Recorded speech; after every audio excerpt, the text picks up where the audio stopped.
Il est le réparateur des brèches. Il est en train de tout réparer. Ce que le diable avait détruit en toi, le Saint-Esprit est en train de réparer. Ce que le diable avait ruiné en toi, le Saint-Esprit est en train de restaurer. Oui, parce que c'est le temps du Saint-Esprit. C'est le temps de la restauration. C'est le temps du rétablissement. C'est le temps du miracle. C'est le temps de la guérison. C'est le temps de la puissance de Dieu. C'est le temps de la gloire de Dieu. C'est le temps, oui, de la joie. C'est le temps de la paix. Dans le nom puissant de Jésus-Christ Nazareth, les écailles sont en train de tomber maintenant. Les chaînes tombent maintenant. La maladie tombe maintenant. La malédiction tombe maintenant. Les blocages tombent maintenant. Les échecs tombent maintenant. Dans le nom puissant de Jésus-Christ Nazareth, non, tu es libre cet après-midi. Tu es totalement libre. Dans le nom puissant de Jésus-Christ Nazareth, tu es totalement libre cet après-midi. Dans le nom puissant de Jésus-Christ Nazareth, oui, le Dieu de la parole est vivant. Il est opérationnel. Il est Dieu soignement élevé. Oui, merci, alléluia. Cher Saint-Esprit de Dieu, dans le nom puissant de Jésus-Christ Nazareth, merci, Père de gloire. Oui, pour ce temps que tu as permis, que nous soyons là, cher Saint-Esprit de Dieu. Merci parce que ta grâce est là. Dans le nom puissant de Jésus-Christ Nazareth. Oui, tu es Dieu soignement élevé. Merci pour ce moment de joie. Cher Saint-Esprit de Dieu, que la gloire te revienne, Seigneur. Le nom puissant de Jésus-Christ Nazareth, nous nous confions à toi. Oh, cher Saint-Esprit de Dieu, dans le nom puissant de Jésus-Christ Nazareth, tu es le seul Dieu, véritable Père. C'est pourquoi cet après-midi, cher Saint-Esprit de Dieu, nous te célébrons. Au nom puissant de Jésus-Christ Nazareth, oui, Père de gloire, nous nous remettons à toi. Oh, cher Saint-Esprit de Dieu, dans le nom puissant de Jésus-Christ Nazareth, oui, parce que tu es le Dieu capable, l'imbattable Dieu, cher Saint-Esprit de Dieu, c'est toi. Que tout soit pour la gloire de ton Seigneur. Dans le nom puissant de Jésus-Christ Nazareth, que notre unique Seigneur et Sauveur, nous t'avons ainsi prié. Gloire et louange à toi, Seigneur Jésus-Christ. Merci, Seigneur Jésus-Christ. Alléluia. Voilà, que Dieu nous bénisse richement, notre Seigneur Jésus-Christ Nazareth. La présence de Dieu. Tu es béni, beau fils, que dans la présence de Dieu. Voilà, que Dieu soit loué. Nous allons lire la parole de Dieu, nous allons avancer. Alléluia. Mettons-nous debout pour le respect de la parole de Dieu. Nous allons avancer. Nous allons lire la parole de Dieu dans le livre des 2 Rois, chapitre 5. Que Dieu nous bénisse richement dans le nom puissant de Jésus-Christ Nazareth. 2 Rois, chapitre 5.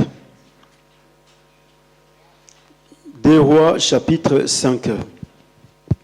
Gloire à Dieu. 2 Rois, chapitre 5. Nous allons lire les premiers versets jusqu'au verset 12. Le texte est un peu long, mais nous allons l'abréger. Il est écrit, je lis la parole de Dieu dans le nom puissant de Jésus-Christ Nazareth.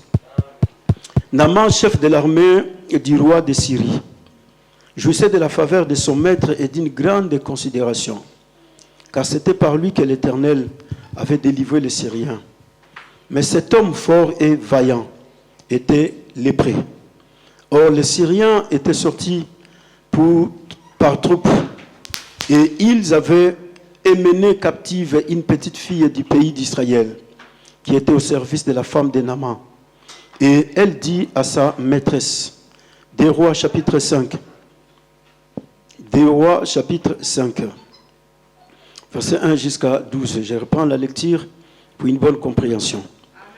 Naaman, chef de l'armée du roi de Syrie, jouissait de la faveur de son maître et d'une grande considération, car c'était par lui que l'Éternel avait délivré les Syriens. Mais cet homme fort et vaillant était lépré. Or, les Syriens étaient sortis par troupes, et ils avaient emmené captive une petite fille du pays d'Israël, qui était au service de la femme de Naaman.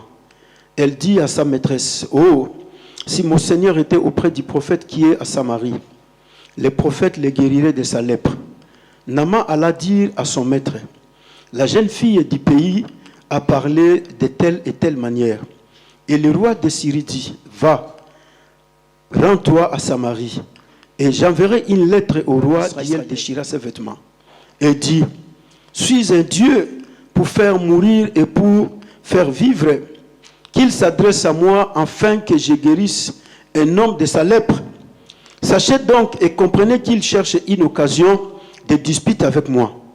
Lorsque Élisée, homme de Dieu, apprit que le roi d'Israël avait déchiré ses vêtements, il envoya dire au roi, « Pourquoi as-tu déchiré tes vêtements? Laisse-le venir à moi, et il saura qu'il y a un prophète en Israël. » Naaman vint avec ses chevaux et son char, et il s'arrêta à la porte de la maison d'Élisée. Élisée lui fit dire par un messager, « Va et lave-toi 7 fois dans les Jourdains.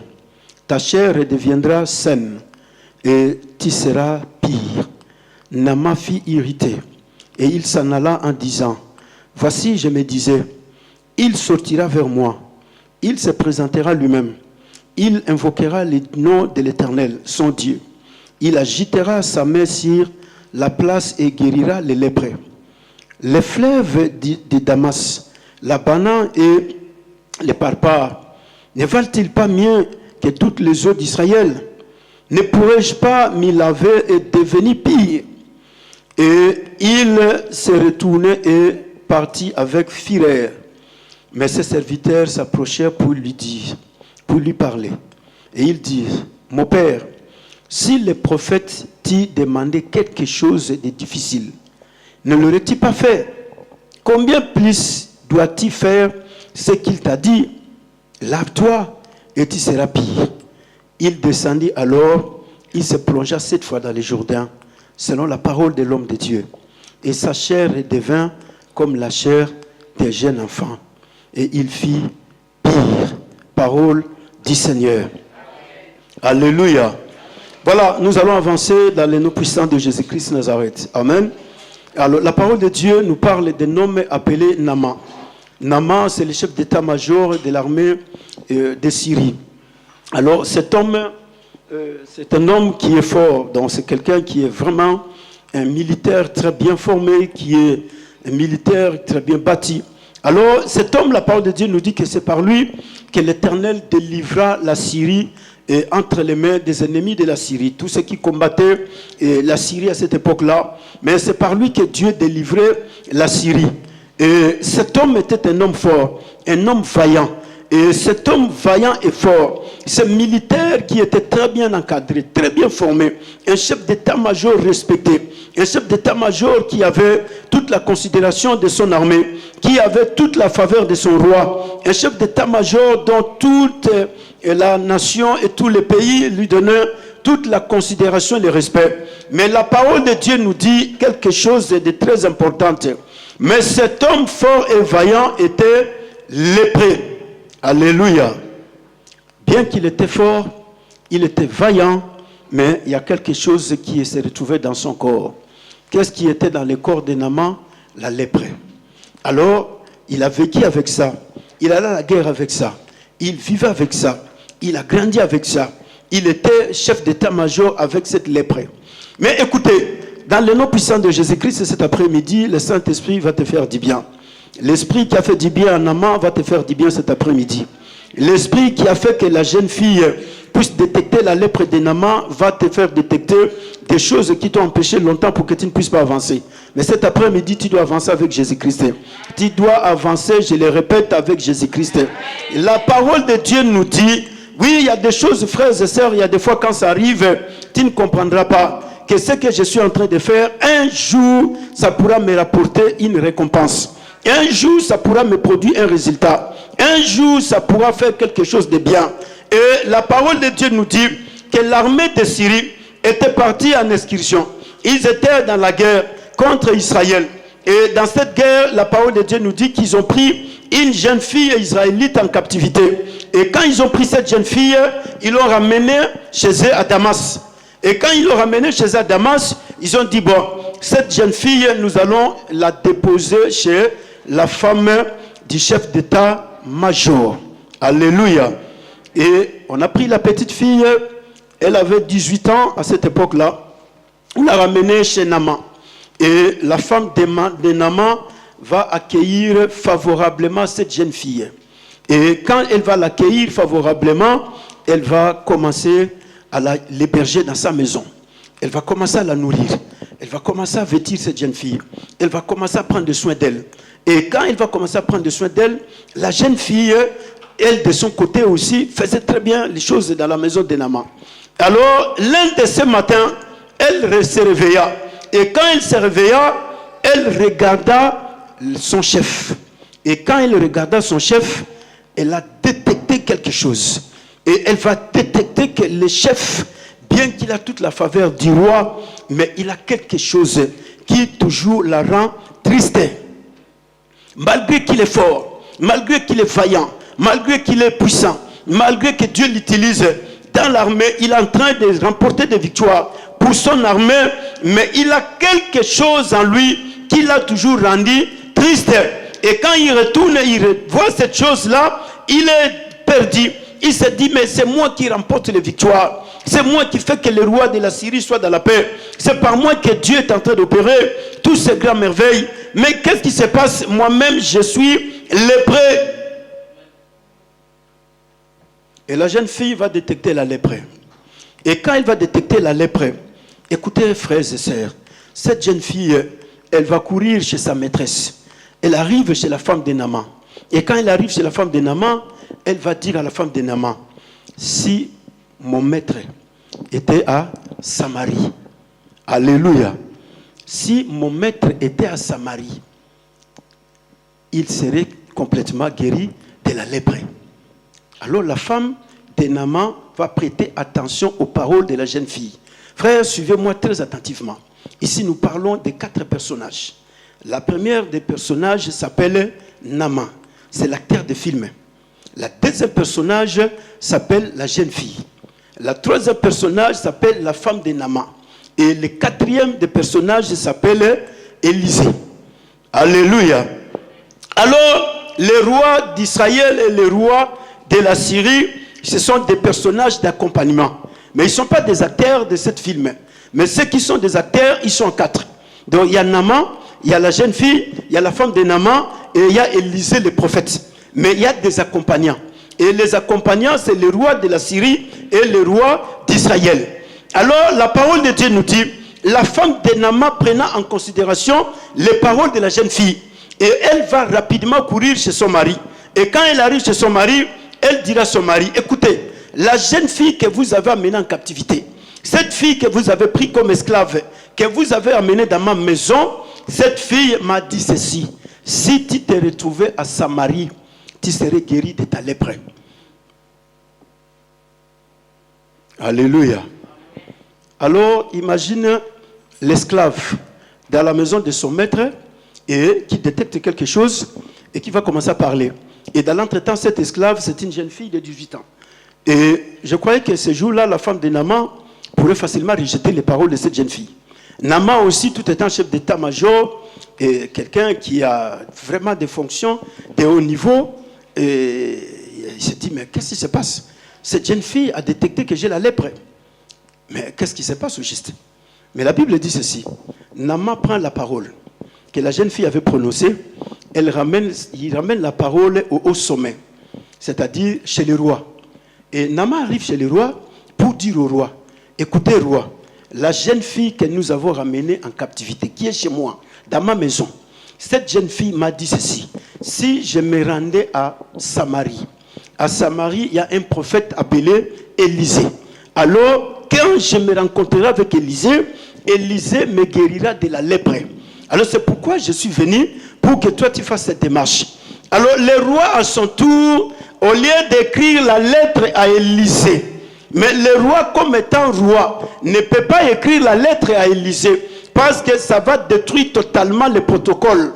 Alléluia. Ça va détruire le protocole parce qu'un roi n'a pas les moyens d'écrire une lettre à un prophète. Le roi doit écrire à son ami qui est roi. C'est ça la diplomatie. Alors c'est pourquoi ce jour-là, le roi d'Israël n'a pas bien compris les choses. On lui envoie la lettre. Et le roi de la Syrie va écrire, je t'envoie Naaman mon serviteur. Alors dès que tu recevras la lettre, tu vas pouvoir le guérir de la maladie. Et Naaman arrive chez le roi avec ses serviteurs. Il présente la lettre chez le roi d'Israël. Et le roi reçoit la lettre et le roi va lire la lettre. Et le roi comprend le contexte qu'on m'a envoyé Naaman pour que je puisse le guérir. Et la parole de Dieu nous dit, le roi va commencer par déchirer ses vêtements. Et quand il retire ses vêtements, le roi va dire à ses militaires, vous voyez combien le roi d'Assyrie est en train de créer des problèmes. Vous croyez qu'il m'a envoyé Naaman pour que je puisse le guérir? Non, il est en train de chercher l'occasion. Comment est-ce qu'il va créer les dégâts ou la guerre pour qu'en fait que nous puissions encore entrer en guerre avec lui. Alors c'est pourquoi il m'a envoyé son serviteur Naaman.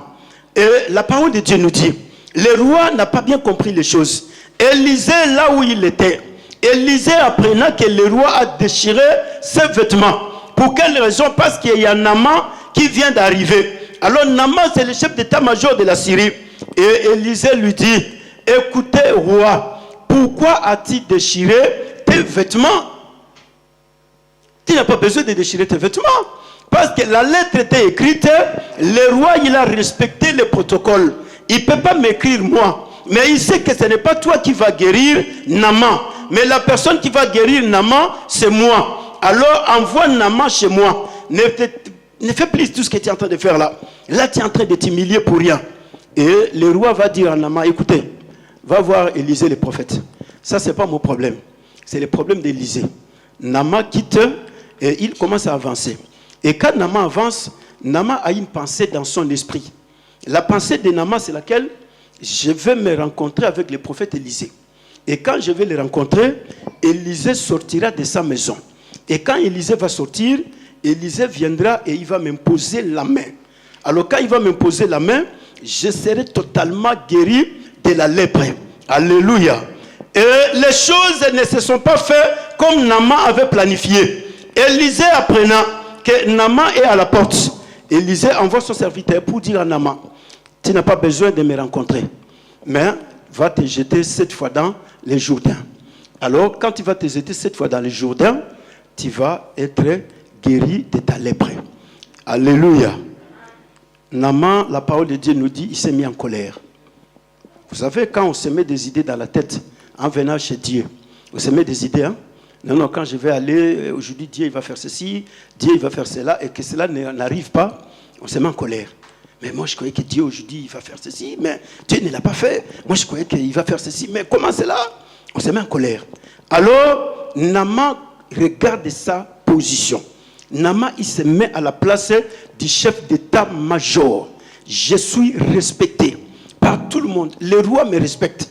Maintenant, les prophètes ne me respectent pas. Les prophètes m'envoient se jeter dans l'eau. Dans l'entretemps, il sait que je suis accompagné avec des serviteurs. Alors, comment cela peut-il se faire? Est-ce qu'il ne sait pas que chez moi, de l'autre côté à Damas, il y a des fleuves? Je me jette tout le temps dans ces fleuves, non? Je me lave à tout moment dans ces fleuves, mais je n'ai jamais été guéri. Mais ça, c'est quoi? C'est de la blague ou quoi, Élisée? Alléluia. Élisée était dans sa maison. Élisée parlait avec Géasi. Élisée parlait avec les jeunes prophètes qu'il était en train de former dans sa maison. Et là, à l'extérieur, Naaman est en train de lutter, tout seul. Naaman en colère. Et la parole de Dieu nous rassure que ses serviteurs vont l'aider. Les serviteurs lui diront, si les prophètes te demanderaient quelque chose de plus difficile, allais-tu le faire ou tu n'allais pas le faire? Mais il t'a demandé tout simplement d'aller se jeter dans l'eau. Mais c'est un problème. Mais prends le temps, allons-y. Tu vas expérimenter. Si le Jourdain ne te guérit pas, à ce moment, tu donneras raison au fleuve de Damas et tous les autres fleuves qui sont de l'autre côté. Mais allons-y, tu vas te jeter dans l'eau. Et Naaman, heureusement que ce jour-là, Naaman va écouter les conseils de ses serviteurs. Et qu'est-ce qu'il fait? Ils avancent, Naaman va se jeter dans l'eau. La première fois, la lèpre est là. Il se dit, mais ça c'est de la blague, non? Vous voyez, Élisée là? Bon, je suis là. Non, il a dit 7 fois. Il n'a pas dit une fois. Jette-toi pour la deuxième fois. Il se jette pour la seconde fois. Et il retourne. La lèpre est toujours là. Mais non, en tout cas, non, il n'a pas dit 2 fois. 7. Va encore. Naaman retourne pour la 3e fois. La lèpre est toujours là. Naaman revient. Mais vous ne voyez pas que la lèpre est toujours là? Oui, la lèpre est là. Mais il n'a pas dit 3 fois. Il a dit 7 fois. Retourne encore. Naaman retourne la 4e fois. La lèpre est toujours là. Naaman sort parce qu'il était en colère déjà. Il est parti dans le Jourdain irrité. Il est en colère, il se jette en colère. Et il arrive le 5e Il dit, mais non, vous êtes en train de blaguer, non? Vous êtes combiné avec Élisée, et voilà, vous êtes en train de faire ces choses. Mais ce genre de prophète, d'où il sort? Si c'était aujourd'hui, Élisée serait publié sur tous les réseaux sociaux. Hein? Alléluia. Ça, c'est quel genre de prophète, ça? Et les serviteurs de Naaman sont là. Il a dit, tu vas te jeter 7 fois. Il n'a pas dit 5 fois. Va pour la 6e fois. Et Naaman se jette pour la 6e fois. Et quand il sort, la lèpre est toujours là. Il lui reste une fois. Alléluia. Il lui reste une fois. Et la dernière fois, on lui dit, écoutez, Naaman, va te jeter. Si cela ne tenait pas, nous allons retourner chez nous à Damas. Mais ce qui est important, jette-toi la 7e fois dans le Jourdain. Et la parole de Dieu nous dit, Naaman se jeta pour la 7e fois. Et quand Naaman se jeta pour la 7e fois, la lèpre a commencé à disparaître. La lèpre a été engloutie dans l'eau. Lèpre a commencé à partir. Naaman se retrouve qu'il n'est plus malade. Naaman se retrouve que la lèpre a disparu. Naaman se retrouve, il se dit, mais qu'est-ce qui se passe? Mais le Jourdain est plus que le fleuve de Damas. Mais moi, je crois que le Jourdain est comparable au fleuve de Damas. Mais qu'est-ce qu'il y a? Qu'est-ce qu'il y a comme médicament dans le Jourdain? Non, je suis étonné. Frères et sœurs, Élisée avait la pensée de Dieu. Élisée savait qu'il y a quelque chose dans le Jourdain. Mais cela ne se trouve pas dans les eaux de Damas, dans tous les autres fleuves. Mais Élisée avait la compréhension des choses. Mais pour que Naaman reçoive la révélation de cela, il fallait qu'Élisée lui pousse à aller jusqu'à la 7e fois. C'est pourquoi, frère, il y a des fois, nous venons avec nos pensées vers Dieu. Et nous nous disons, non, ça va se passer comme ça, ça va se passer comme ceci, ça va se passer comme cela. Mais je vais y arriver. Alléluia. Écoutez ce qui est très important. Ce qui est beaucoup plus capital dans ce message, c'est le rôle joué par la jeune fille. Alléluia. Tu sais que tu as un rôle à jouer dans ce pays? Notre thème de cet après-midi, mon rôle dans ce pays. Mon rôle dans la famille. Qu'est-ce que nous jouons comme rôle dans la famille? Qu'est-ce que nous jouons comme rôle dans l'église? Qu'est-ce que nous jouons comme rôle dans les pays? Qu'est-ce que nous jouons comme rôle dans la famille? Cette jeune fille n'a jamais envié la richesse de Naaman. La première des choses. Cette jeune fille n'a jamais envié la maison de Naaman. Mais c'est un chef d'état-major, hein, avec beaucoup de biens, avec beaucoup de richesses. Premièrement, elle est esclave. Les parents sont restés très loin. Elle est venue, on l'a pris en captivité. Et on l'a ramenée dans la maison des chefs d'état-major, où il y a tout. Là, on ne manque de rien. Le matin, tu prends ton déjeuner calmement à midi. Le soir, tu as tout avec toi. Mais ce qui est beaucoup plus important, la jeune fille ne regarde pas la richesse de Naaman. La jeune fille ne regarde pas la beauté, tout ce qu'il y a dans la maison de Naaman. La jeune fille est en train de regarder Naaman. Et quand il regarde Naaman, elle comprend que Naaman, bien qu'il a la faveur du roi, mais Naaman c'est un lépreux. Or avec la lèpre, Naaman n'avait pas la paix. Même si c'est lui que Dieu utilisait pour remporter les victoires. Mais Naaman n'avait pas la paix. Et même si c'est lui que Dieu utilisait pour ramener les triomphes, mais Naaman n'avait pas la paix. Frères et sœurs, ne regardons pas les hommes sur la terre des vivants avec une apparence physique. Mais que le Saint-Esprit nous aide à détecter ce qui dérange les vies des gens. Il y a des gens que tu regardes comme ça, tu commences à apprécier sa richesse, tu commences à apprécier sa maison, tu commences à apprécier sa voiture, tu commences à apprécier tout ce qu'il a. Mais cette personne, c'est une lépresse. Cette personne a des problèmes très sérieux dans sa vie, mais la personne est en train de pleurer à l'intérieur d'elle. Mais cette personne se dit, qui me sauvera dans cette situation? Naaman avait besoin de salir. Naaman avait besoin que la lèpre puisse disparaître. Mais qui le fera? Alléluia. Voilà pourquoi, ce jour-là, Naaman et la femme de Naaman n'ont pas rejeté les paroles de la jeune fille. La parole de la jeune fille est montée dans le palais royal. Frères et sœurs, il y a un rôle que nous devons jouer sur la terre des vivants. Tout étant fils et filles de Dieu, tout étant église, tout étant membre dans des familles là où nous sommes nés. Il y a une parole que Dieu a mis à nous, qui doit monter jusqu'au trône. Alléluia. Cette parole doit toucher les trônes de nos familles. Cette parole doit toucher les trônes de la République. Cette parole, ce jour-là, la parole d'une jeune fille de 18 ans a bousculé tous les royaumes de la Syrie. Je ne sais pas si vous me comprenez. Alléluia. Si vous me comprenez, ce soir, il y a des choses qui vont se faire. La parole de cette jeune fille va monter jusqu'au trône du royaume. Le roi prend la parole. Il dit, ah bon, c'est comme ça? Oui, je t'envoie à Samarie. Alors, toi, tu vas aller à Samarie. Mais ce qui est important, c'est quoi? La femme de Naaman. Quelle est l'attitude de la femme de Naaman vis-à-vis de la jeune fille? La femme de Naaman n'a jamais méprisé cette jeune fille. Alléluia. La femme de Naaman n'a jamais dit, ah non, cette jeune fille, en tout cas, je ne sais pas pourquoi vous l'avez amenée dans ma maison. Mais elle ne savait pas qu'en nourrissant la jeune fille, elle ne savait pas qu'en prenant soin de la jeune fille, c'est par cette jeune fille que la délivrance viendra dans sa maison.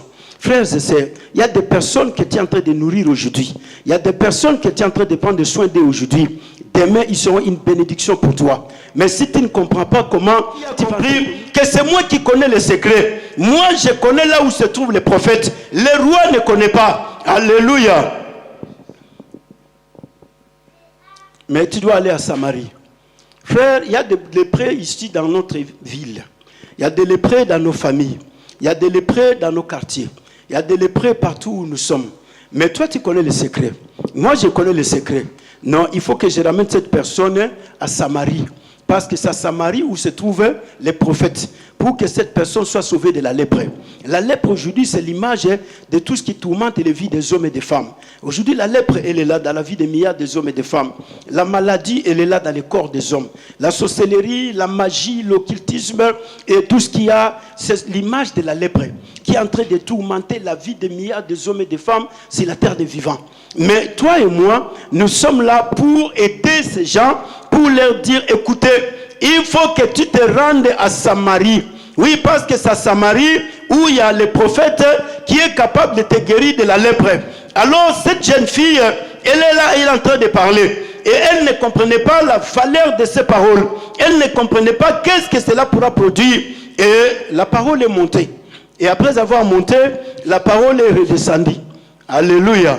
Or, quand la parole atteint le trône, la parole redescend dans tous les royaumes. Or, quand la parole de Dieu atteint le président de la République, la parole va être répandue dans toute la République. Parce que le président lui a reçu le message. Quand le président reçoit la parole, le président il va envoyer la parole au ministre. Il dira non, non, non. Il y a la parole de Dieu qui m'a été prêchée. Donc pour que le pays soit bien, il faut que tous on accepte la parole de Dieu. La parole va redescendre dans l'Assemblée nationale. La parole va aller dans le Sénat. La parole va arriver à la préfecture. Les préfets, les maires, tout le monde recevra la parole. La parole est montée et elle est redescendue. Et quand elle redescend, la parole va dans les échelons. Et les échelons, c'est où? La Samarie. Et c'est à Samarie où il y a les plus grands problèmes. Parce qu'à Samarie, il y a un prophète. Alors les prophètes se trouvent à Samarie. Et Naaman commence la marche pour arriver à Samarie. Et quand Naaman arrive à Samarie, Naaman il commence à chercher les rois. Mais il oublie que la jeune fille ne lui a jamais parlé du roi. Alléluia. La jeune fille lui a parlé du prophète. Vous voyez comment les gens ils ignorent, hein? Alléluia. On l'a envoyé, va chercher Bovic. Mais lui, au lieu d'aller chercher Bovic, il se dit, ah mais est-ce que Bovic il va faire quoi? Il faut que j'aille chercher monsieur le maire de la ville d'Aubervilliers. Non, on ne t'a pas envoyé chez monsieur le maire. On t'a demandé, va chercher Bovic. Parce que c'est Bovic qui connaît comment est-ce qu'il va te guérir de la lèpre. Alléluia. Alors, écoutez la parole de Dieu. Ce qui est beaucoup plus important. Aujourd'hui, toi et moi, nous devons comprendre que dans la France, il y a plusieurs lépreux. N'envions pas la richesse de la France. N'envions pas la France, mais regardons qu'est-ce qui se passe en France. Ce qui se passe en France a besoin de ton apport, a besoin de mon apport. Chacun de nous doit jouer un rôle. Le rôle, c'est lequel? C'est d'apporter la parole pour dire, écoutez, président, les problèmes qui se passent dans les pays, vous n'avez pas de solution. Mais il faut aller à Samarie. Parce qu'à Samarie, il y a un prophète. Les maladies qui sont là, il y a un prophète qui est à Samarie. La crise politique, la crise économique, la crise financière, toutes sortes de crises qui est dans les pays, il y a un prophète à Samarie. Il faut qu'on aille à Samarie parce que le prophète est là. Les maladies qui sont dans le corps des gens, les problèmes qui sont là, les situations difficiles, les gens sont en train de pleurer. Qu'est-ce que nous allons faire après 2 mois? Les gens ils se disent non, le président il a dit on va couper les ascétiques, on va couper telle chose. Oui, ce sont des lèpres qui arrivent. Mais maintenant il faut trouver des solutions. Mais la solution se trouve où? La solution se trouve à Samarie. Oh, il y a la Samarie qui existe jusqu'aujourd'hui. Oh, notre véritable Samarie, c'est l'église. Alléluia. La véritable Samarie, c'est l'église. Notre Élysée, c'est le Saint-Esprit. C'est le Saint-Esprit qui est à l'église, frères et sœurs. C'est le Saint-Esprit qui travaille à l'église. C'est Jésus-Christ qui est à l'église. C'est Dieu le Père qui est à l'église. Et lui, il a la capacité de détecter les choses et de te dire non, je te demande de faire ceci. Quand tu vas faire cela, tu verras que tu seras totalement guéri. Alors, la Samarie que nous avons aujourd'hui, c'est l'église de Dieu. L'église qui est sur la terre. À l'église, il y a le prophète Élisée. Élisée aujourd'hui, c'est le Saint-Esprit. Élisée aujourd'hui, c'est Jésus-Christ Nazareth. Élisée aujourd'hui, c'est la parole de Dieu vivante. C'est cette parole, frère, qui a la capacité de changer les circonstances de la vie des hommes sur la terre des vivants. C'est le Saint-Esprit seul qui a la capacité de changer les choses dans ta vie. Il y a des fois, tu te poses des questions. J'ai tel problème, j'ai telle difficulté. Qui va me sauver dans cette situation? Mais celui qui te sauve s'appelle Élisée. Mais Élisée, il te demande que tu aies été jeté 7 fois dans le Jourdain. Alléluia. Va 7 fois dans les Jourdains. Maintenant, il y a la lutte. Moi, je crois qu'il va sortir, il va me poser les mains pour que je sois totalement guéri. Mais Élisée connaît les secrets du Jourdain. Élisée, c'est le Saint-Esprit. Il connaît les secrets. Il dit non, va dans les Jourdains parce que là, tu vas être totalement purifié de la lèpre. Tu vas être totalement guéri. Et Naaman se met en colère.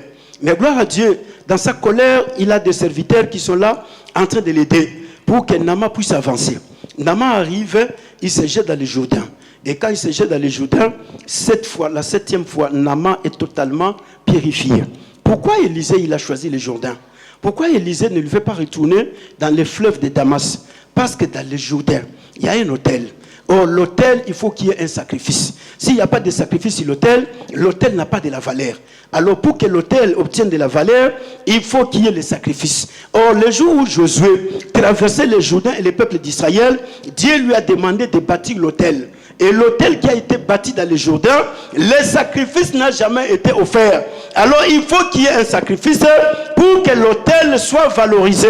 C'est pourquoi ce jour-là, Élisée lui envoie dans les Jourdains. Jette-toi dans les Jourdains et tu seras purifié. 7 fois tu vas te jeter. C'est pourquoi, frères et sœurs, Jésus venant sur la terre, il est le véritable autel de Dieu. Oh, le chiffre 7, c'est le chiffre de la perfection.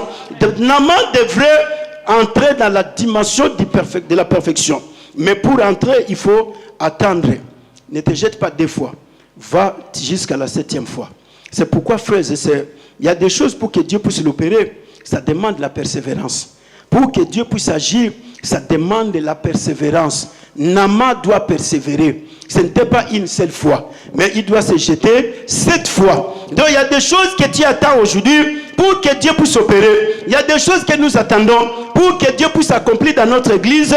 Ça nous demande la persévérance. Quand nous allons persévérer, c'est là que nous allons retrouver la chose. Quand nous allons persévérer, c'est là que nous allons recevoir la bénédiction que nous avons besoin. Mais ça demande la persévérance. Naaman doit persévérer. La première fois, c'est l'échec. La 2e fois, c'est l'échec. La 3e fois, c'est l'échec. La 4e fois, c'est l'échec. La 5e fois, c'est l'échec. La 6e fois, c'est l'échec. Mais Dieu n'échoue pas la 7e fois.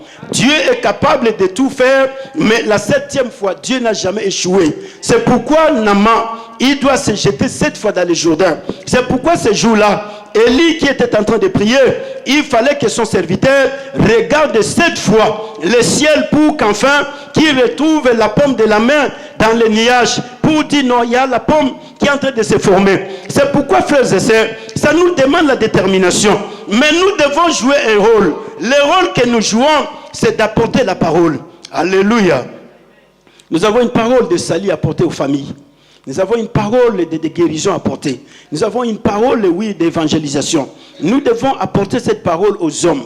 Les hommes sont dans des situations difficiles. La lèpre est en train de détruire les vies des milliards d'hommes. Les gens, ils ont des problèmes. Donc, il y a des fois, ils n'ont pas la capacité d'expliquer aux gens. Mais toi, parfois, tu es en train d'envier la personne. Mais cette personne, à l'intérieur d'elle, est en train de pleurer. Cette personne cherche qui va m'aider. Cette personne se dit, mais comment je vais sortir dans cette situation? Mais toi, tu es en train de l'envier. Mais en l'enviant, tu ne sais pas que tu es en train de le détruire. Alléluia. Ne l'envie pas, mais approche la personne pour que tu comprennes ce qui se passe dans sa vie. C'est pourquoi, frères et sœurs, le prophète Élisée, il est à Samarie. Alléluia. Mais celui qui connaît le prophète Élisée, c'est la jeune fille. C'est la jeune fille qui connaît le prophète. Alors c'est toi et moi qui connaissons Jésus-Christ. C'est toi et moi qui allons dire aux gens, si tu étais à l'église, cette situation serait déjà guérie. Cette maladie allait déjà trouver une guérison. Si tu étais à l'église, Dieu allait te sauver. Dieu allait te pardonner. Dieu allait te justifier. Si tu étais à l'église, Dieu allait te guérir de cette maladie. Si tu étais à l'église, c'est pourquoi, frères et sœurs, nous devons tout faire pour savoir que l'église, c'est une institution qui doit être respectée sur la terre des vivants. Oui, parce qu'il n'y a que l'église qui est la dernière institution de Dieu sur la terre des vivants pour sauver les lépreux. Parce que c'est l'église qui a le secret. C'est le prophète qui a l'église, qui a les messages. Alléluia. L'église, c'est l'institution que nous devons respecter. Les serviteurs de Dieu qui sont l'église doivent être respectés. Parce que c'est par l'église que Dieu, il va sauver les lépreux. C'est par l'église que Dieu va sauver les sorciers et les sorcières. Éphésiens chapitre 3. Que Dieu vous bénisse. Éphésiens chapitre 3. Et gloire à Dieu. Dieu va te faire du bien cet après-midi. Jésus est là, il te sauve cet après-midi. Jésus est là, il te guérit cet après-midi. Il est écrit dans le livre d'Éphésiens chapitre 3, le verset 10. Je lis la parole de Dieu au nom de Seigneur Jésus-Christ Nazareth. Éphésiens chapitre 3, verset 10. Afin que les dominations et les autorités dans les lieux célestes connaissent aujourd'hui par l'Église. Alléluia. Connaissent aujourd'hui par qui? Connaissent aujourd'hui par qui? La sagesse infiniment variée de Dieu, selon les desseins éternels qu'il a mis en exécution par Jésus-Christ notre Seigneur. Alléluia. Les dominations, les autorités, alléluia, connaissent aujourd'hui par l'Église. Frères et sœurs, s'il y a une institution que nous devons savoir respecter, c'est l'Église, François. Parce que l'Église assume des responsabilités que nos parents ne peuvent pas assumer. L'Église assume des responsabilités que le gouvernement n'assume pas. L'Église assume des responsabilités que les préfets, les maires, les ministres, les députés, les présidents de la République n'assument pas. Les vies des gens sont détruites dans les familles, mais c'est l'Église qui a le pouvoir de délivrer les vies qui sont détruites dans les familles. Les familles ont détruit les vies des gens dans la sorcellerie. Les familles ont détruit les vies des gens dans des malédictions, dans des maladies incurables. Mais c'est seulement l'Église. La parole de Dieu dit que les dominations, les autorités, c'est-à-dire que les esprits mauvais, Satan et tous ces démons, connaissent par l'Église la sagesse infiniment variée de Dieu. Alléluia. Élisée voulait démontrer en amont la sagesse infiniment variée de Dieu. Élisée voulait faire comprendre en amont que Dieu n'agit pas selon la sagesse humaine, mais Dieu il agit selon sa propre sagesse, selon la sagesse de Dieu. Dieu n'est pas appelé tout le temps à imposer les mains sur les têtes des gens. Mais Naaman lui croyait, il faut nécessairement m'imposer la main sur la tête pour que je sois guéri. C'est comme ça que vous verrez plusieurs personnes, quand ils vont à l'église, on déclare la parole, il se dit non, mais moi je croyais qu'il allait me donner un peu d'huile. Je croyais qu'il allait me donner un petit morceau de bois. Je croyais qu'il allait me poser les mains. Je croyais qu'il allait faire ceci. Non, Dieu ne travaille pas dans le système. Dieu, il est dans sa sagesse. La sagesse de Dieu est une sagesse qui est infiniment variée. C'est-à-dire qu'elle est une sagesse qui n'est pas focalisée dans une même dimension. Mais Dieu, il va agir dans la vie de la femme samaritaine d'une autre manière. Mais dans la femme de perte de sang, d'une autre manière. Dans la vie de David, Dieu il agit d'une autre manière. Dans la vie de Paul, Silas en prison, Dieu il agit d'une autre manière. Mais dans la vie de Pierre, il faut envoyer l'ange. Dans la vie de Paul et Silas, il faut prier. Alléluia. C'est pourquoi la parole de Dieu nous dit que les dominations, les autorités, les principautés, les princes des ténèbres de ce monde, les esprits méchants dans les lieux célestes connaissent aujourd'hui par l'Église la sagesse infiniment variée de Dieu. Frères et sœurs, c'est l'Église qui démontre la sagesse de Dieu sur la terre. C'est l'Église qui démontre aux démons. C'est l'Église qui démontre à Satan. C'est l'Église qui démontre aux dominations. C'est l'Église qui démontre aux autorités. C'est l'Église qui démontre, frères, aux esprits méchants. Les hommes qu'ils ont retenus, ils ont dit non, cette personne, on va les tuer au mois de décembre prochain. Mais par l'Église, Dieu démontre la sagesse. La parole de Dieu qui est prêchée à l'Église délivre la vie de la personne de la mort qu'on avait conjurée. La parole de Dieu qui est prêchée à l'Église guérit la personne des maladies incurables qui ont été déclarées. C'est pourquoi l'Église de Dieu est une institution, frère, que le diable va continuer à combattre sur la terre des vivants. Parce qu'il sait que c'est par l'Église que Dieu arrache tout ce dont moi j'allais retenir sous mon pouvoir. Le diable, il a retenu les vies des gens. Ils doivent mourir dans les mal. Ils doivent mourir dans les maladies. Ils doivent mourir dans la malédiction. Ils doivent mourir dans des choses compliquées. Mais par l'Église, la parole a été prêchée. Ces milliards d'hommes et de femmes aujourd'hui sont délivrés. Par l'Église, la parole a été proclamée. Ces milliards d'hommes et de femmes aujourd'hui sont totalement justifiés. Par l'Église, la parole de Dieu a été proclamée. Parce qu'à l'Église, nous avons Élysée. À l'Église, nous avons le Saint-Esprit. À l'Église, nous avons Jésus-Christ. À l'Église, nous avons Dieu le Père. À l'Église, nous avons la parole de Dieu. À l'Église, nous avons les pasteurs. À l'Église, nous avons des prophètes. À l'Église, nous avons des apôtres. À l'Église, nous avons des évangélistes. À l'Église, nous avons des enseignants. Et dotés par l'autorité de Dieu pour pouvoir proclamer la parole, pour travailler pour que les vies soient délivrées. Alléluia. C'est pourquoi, frères et sœurs, le travail que fait l'Église, le gouvernement ne le fait pas.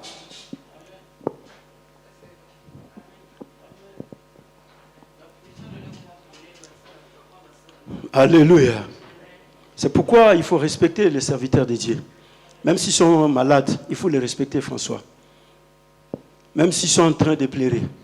Mais il faut les respecter. Parce qu'il y a des hommes et des femmes que Dieu utilise sur la terre des vivants. C'est pas Paul que les gens ont été sauvés. Dieu ne viendra pas du ciel.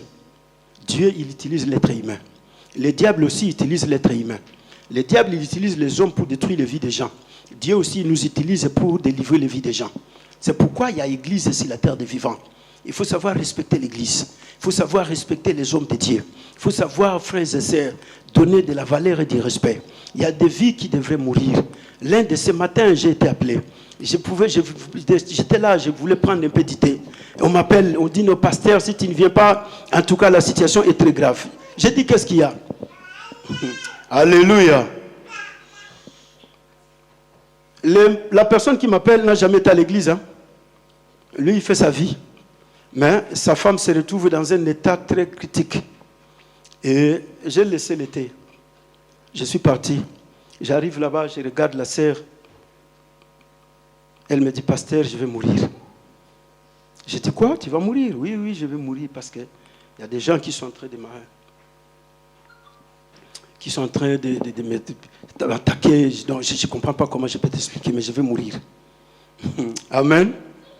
J'ai prononcé une parole. La parole que j'ai prononcée, c'était une parole très simple. Même son mari, ce jour-là, m'a dit, mais pasteur, tu es féticheur ou quoi? J'ai dit, oui, je suis plus que le féticheur. J'ai dit ceci.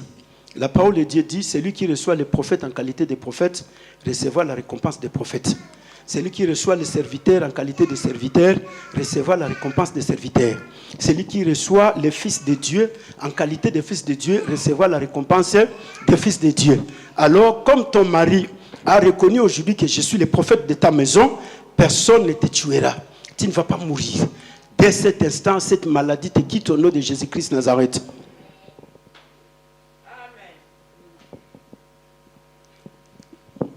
Je n'ai pas fait de littérature ce jour-là. Je vois ce qui s'est passé.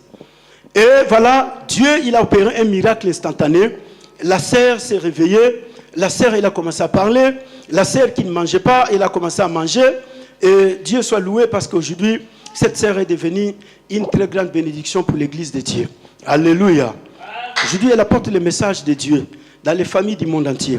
Et quand les gens la regardent, parce qu'elle était déjà déconsidérée, elle va partir. La vie n'était plus en elle. Mais j'ai prié le Saint-Esprit lui a redonné la vie. J'ai prié Dieu lui a redonné la santé. Dieu lui a redonné la force et Dieu l'a relevé. Aujourd'hui, la sœur est en train de prêcher la parole de Dieu. La sœur proclame Jésus-Christ aujourd'hui. C'est pourquoi, frères et sœurs, les familles ont créé des problèmes dans la vie des gens. Mais les familles n'ont pas les moyens de réparer ces problèmes. Mais la seule institution qui a la capacité de tout réparer, c'est l'église. C'est l'église seule. Ce jour-là, je n'ai pas pris d'idée. Je suis parti à 7h, je suis revenu à 18h. Mais est-ce que le président, il va le faire? Les ministres, ils vont le faire. Les députés, ils vont le faire. Alléluia. Amen. Je suis revenu à 18h. L'été est resté là. Hein. Jusqu'à 18h, quand je suis revenu. Alléluia. C'est pourquoi, frères et sœurs, c'est par l'église que Dieu délivre les hommes et les femmes que Satan a déclaré maudit. Mais par l'église, la parole est déclarée tomber, la malédiction tombe. Par les prophètes de Dieu, par les hommes et les femmes que Dieu a établis, la malédiction est totalement détruite.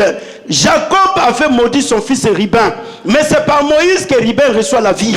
Jacob a dit, Ribin, tu vas disparaître sur la planète Terre. Mais quand Moïse vient, Moïse dit que Ribin vive et qu'il se multiplie. Ribin a commencé à vivre et la tribu de Ribin a commencé à se multiplier. C'est pourquoi, frères et sœurs, sur la terre des vivants, Dieu il a laissé l'institution.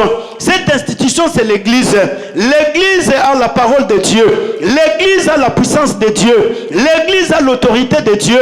Ce n'est pas l'église qu'on est en train de jouer avec aujourd'hui. Non, ce n'est pas cette église-là. L'église démontre aux dominations, démontre aux autorités, démontre aux principautés que vous n'avez pas le pouvoir de ramener les gens en enfer. C'est par l'église que les gens qui devraient mourir dans les péchés, Dieu sauve ces hommes et ces femmes. C'est par l'église que les hommes que le diable a déclarés. Alléluia.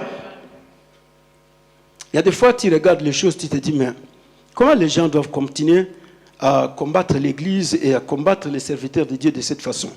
Non, les gens ne peuvent pas continuer à faire ça. Les gens doivent prendre conscience que l'église est l'institution divine de Dieu pour le salut des hommes. Alléluia. La fois passée, j'étais là. Il y a une sœur qui est partie accoucher. Elle est arrivée là-bas. Il n'y a pas moyen. En tout cas, pasteur, si tu ne viens pas, moi, la zobi maté. J'ai dit, mais il y a les médecins qui sont là, non? C'est le travail des médecins.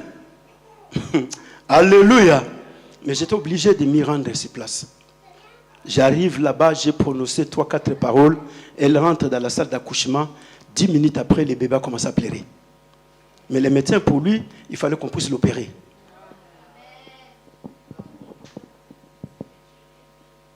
Alléluia. Voilà l'importance de l'église. C'est pourquoi la jeune fille, elle n'a pas eu honte de dire à Naaman, si tu étais à Samarie, les prophètes te guériraient de la lèpre. Si tu étais à Samarie, toi tu as la grâce et tu as l'église.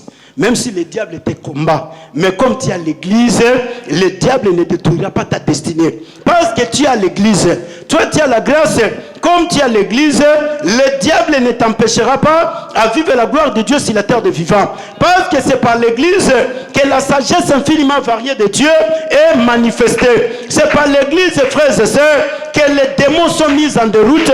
C'est par l'église que le diable ne peut pas continuer à agir sur la terre. C'est par l'église que les diables, les démons comprennent que non, nous ne pouvons pas continuer à faire ces aventures, mais c'est par l'église. La sagesse de Dieu est manifestée. Les anges de Dieu, ils sont en train d'acclamer. Mais les anges de Cire, les démons, ils sont dans la tristesse. Ils regardent la gloire de Dieu qui se manifeste. Cet homme qui était sataniste, beaucoup des années dans l'occultisme, beaucoup des années dans la franc-maçonnerie, beaucoup des années dans la sorcellerie, mais aujourd'hui, par la parole qui est prêchée à l'église, cette personne reçoit Jésus comme Seigneur et Sauveur de sa vie.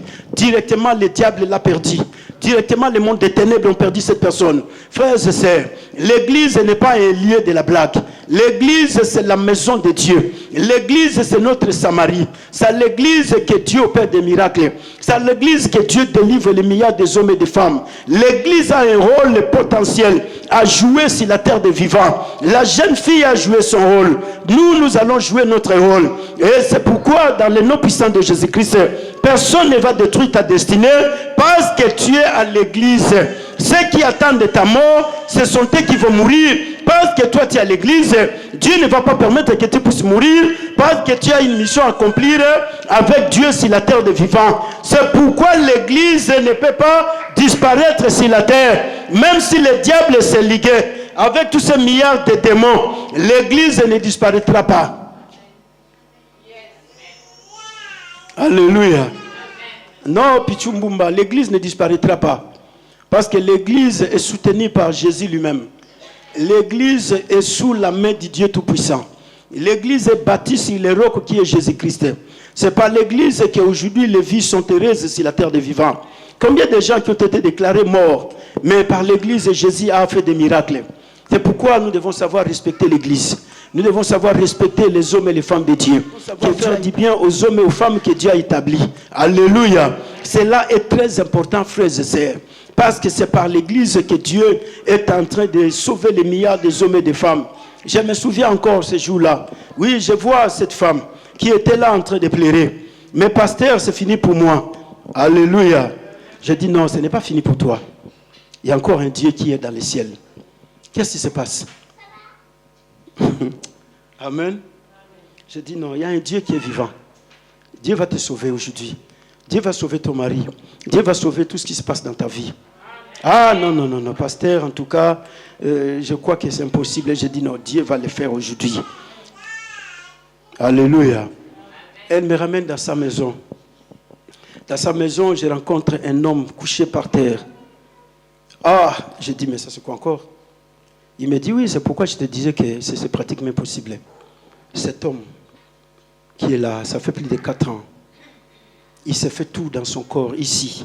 L'hôpital a dit, il n'a plus rien à faire. Mais je crois que c'est fini aussi pour lui. Je regarde les messieurs. Je regarde ces photos sur les murs. Un homme robuste, un bougard. Mais tu regardes le corps qui est en train de giser par terre. Frère, Jésus est vivant. Alléluia.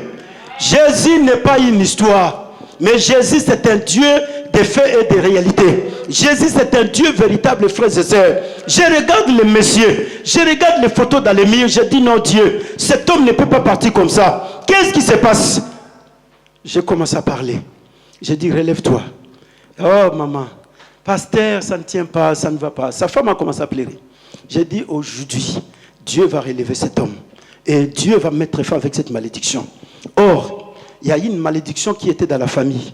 Tous les hommes de cette famille mouraient à l'âge de 61 ans. Et lui aussi, comme il a complété 61 ans, donc il doit mourir. Donc tous les hommes qui sont nés dans la famille, tous mouraient à l'âge de 61 ans. Donc dès que tu complètes 61 ans, attends-toi à la mort. C'est fini pour toi. Donc n'espère plus rien. Alors lui aussi, il va compléter 61 ans dans 2 jours. Donc c'est-à-dire que dès qu'il complète 61 ans, c'est fini pour lui, il va partir. J'ai dit non. Jésus est vivant. Jésus qui avait ressuscité Lazare, qu'il te ressuscite aujourd'hui. Tu dois revenir à la vie. J'ai prié pour le monsieur, j'ai regardé l'homme gisé par terre, j'ai regardé les photos dans les murs, j'ai dit, ah Dieu, non, ça ne peut pas se passer comme ça. Et relève-toi, monsieur. Tu dois te relever, tu as des responsabilités à assumer. Relève-toi. Et Dieu a opéré un miracle instantané ce jour-là. Dieu a relevé cet homme. Dieu lui a redonné encore la force, la vie, la santé. Et aujourd'hui, le monsieur continue à vivre. Il a dépassé 61 ans. Là où tous les hommes meurent dans la famille avec 61 ans. Mais lui, aujourd'hui, il est plus que 61 ans. Il continue à vivre jusqu'aujourd'hui. C'est pourquoi, frères et sœurs, c'est à l'église qu'il y a l'Élysée. C'est à l'église qu'il y a la guérison. C'est à l'église que Dieu opère des choses merveilleuses. C'est à l'église C'est pourquoi l'église dont toi tu es, tu ne peux pas désespérer. Même s'il y a des choses qui ne marchent pas, mais cet après-midi, le Dieu de la parole est là. Dieu, il va t'opérer des miracles. Dieu, il va te guérir. Dieu, il va te délivrer. Dieu, il va te faire du bien. Parce qu'il est le seul Dieu qui agit au-delà des forces des hommes. Et mets-toi debout, je vais prier pour toi.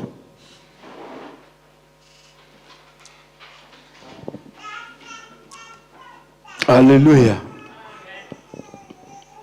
Si tu étais à Samarie, il y a un prophète de Dieu qui va te guérir à Samarie. Mais heureusement que toi, tu es déjà à Samarie. Toi, tu es à l'église déjà. Alors, ton problème qui te dérange, ça fait depuis beaucoup des années. Mais cet après-midi, Dieu te donne la solution. Élève tes mains. Invisible. Dieu te guérisse maintenant dans le nom puissant de Jésus-Christ. Là où l'ennemi était en train d'attaquer ta vie, cet après-midi, Dieu t'accorde la guérison. Cet après-midi, Dieu opère un miracle pour toi. Dans le nom puissant de Jésus-Christ Nazareth, non, aucune maladie ne peut plus rester dans ton corps, parce que ton corps, c'est le temple du Saint-Esprit. Aucun démon ne peut plus continuer à retenir ta vie, parce que ta vie est précieuse aux yeux de Dieu. Satan et les démons, les maladies incurables, les maladies sataniques, les maladies démoniaques qui ont longtemps tourmenté ta vie et ta santé, je te déclare libéré maintenant. Je te déclare délivré sous l'emprise du diable Satan. Puissant de Jésus-Christ Nazareth, c'est puissant de Jésus-Christ.